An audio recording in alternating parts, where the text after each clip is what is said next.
Brothers turned mass killers. The horrifying solved case of the Carr brothers.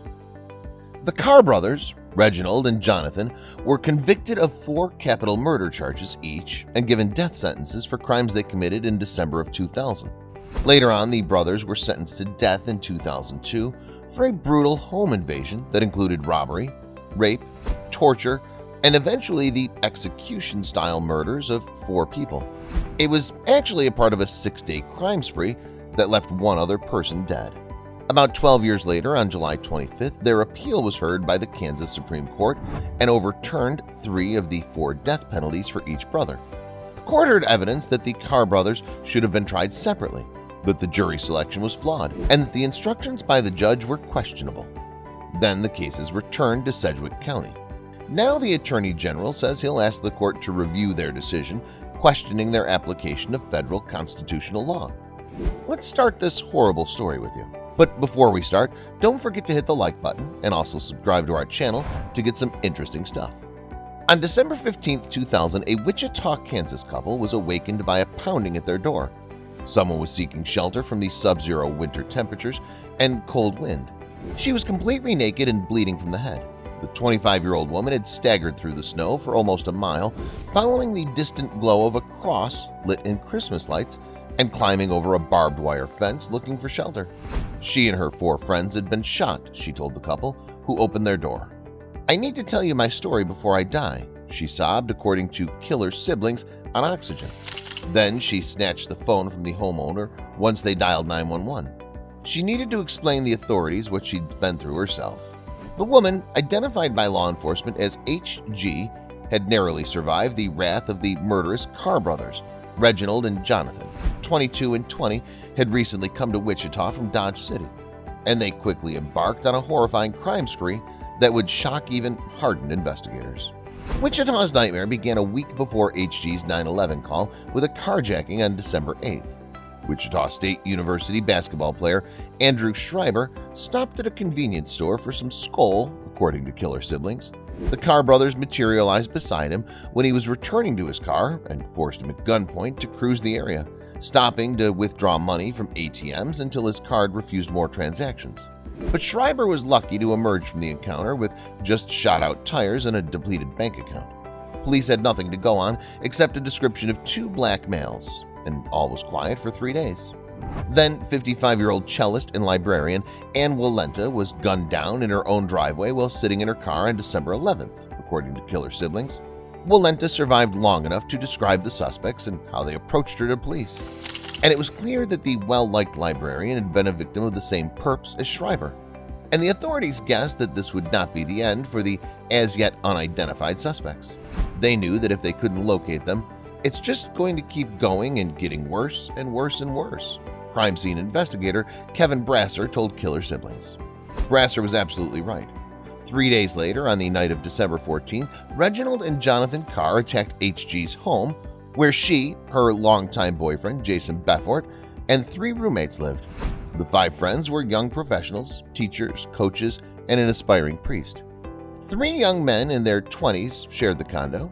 Jason, a high school science teacher, Brad, who worked for Koch Industries, and Aaron, who planned to study for the priesthood.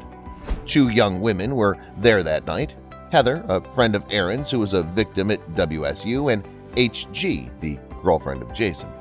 The victims in these crimes were the salt of the earth, Wichita Police Sergeant Jim Merrick said. These were young people who were poised to go out and make a difference in the world. Carr brothers, armed with handguns and golf clubs, forced their way into the home and wrangled all 5 friends into one room before scouring the place for valuables. Under one of the beds, they found a popcorn tin. Inside it was an engagement ring. The brothers demanded to know whose it was, and that was how H.G. found out Beffort had been planning to propose to her. The brothers proceeded to take the 3 occupants with debit cards to ATMs one by one in a car, maxing out their cash withdrawals. Between midnight and 1 a.m., they withdrew almost $2,000 from the victims, according to Killer siblings. Then the real horror began. All the victims were tied up, and what Merrick described as a disgusting series of sex crimes commenced against them. The men were beaten with golf clubs and forced to watch as the Carrs raped the women. Then they were forced to have sex with the women themselves while the Carrs watched, according to court documents.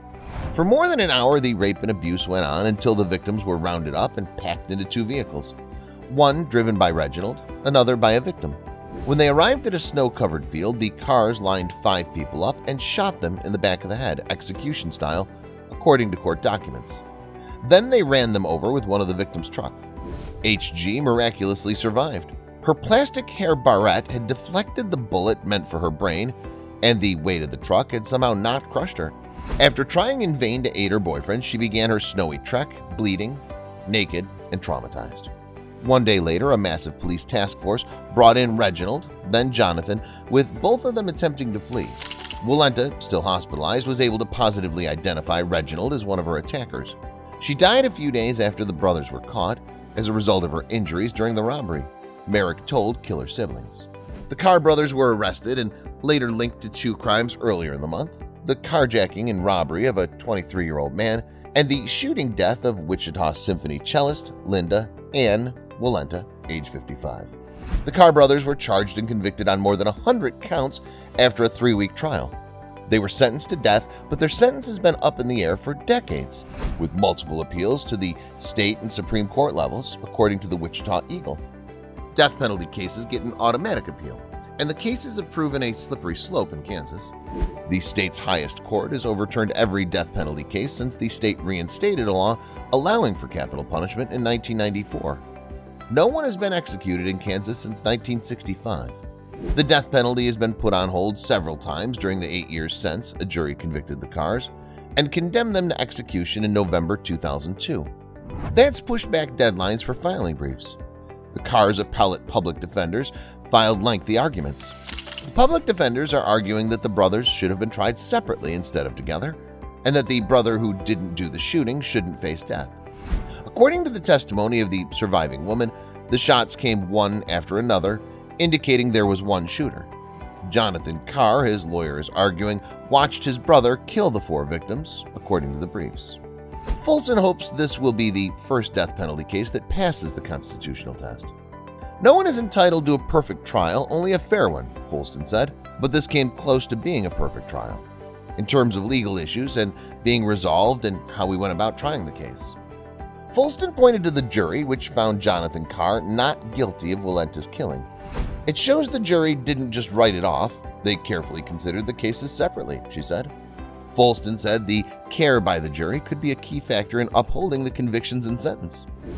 Former FBI Special Agent Michael Tabman told killer siblings that trying to comprehend the Carr brothers' crime spree and find a motive would be futile. You want to ask the question, why, he said. What was their motivation? And we can't answer that. We can't find the motivation other than evil. For the whole story of the Carrs' bloody spree and rape and murder, including an interview with survivor HG, watch Killer Siblings, airing Sundays at 8/7 Central on Oxygen. That's all about today's story. Please don't forget to subscribe to our channel and share the video with your friends.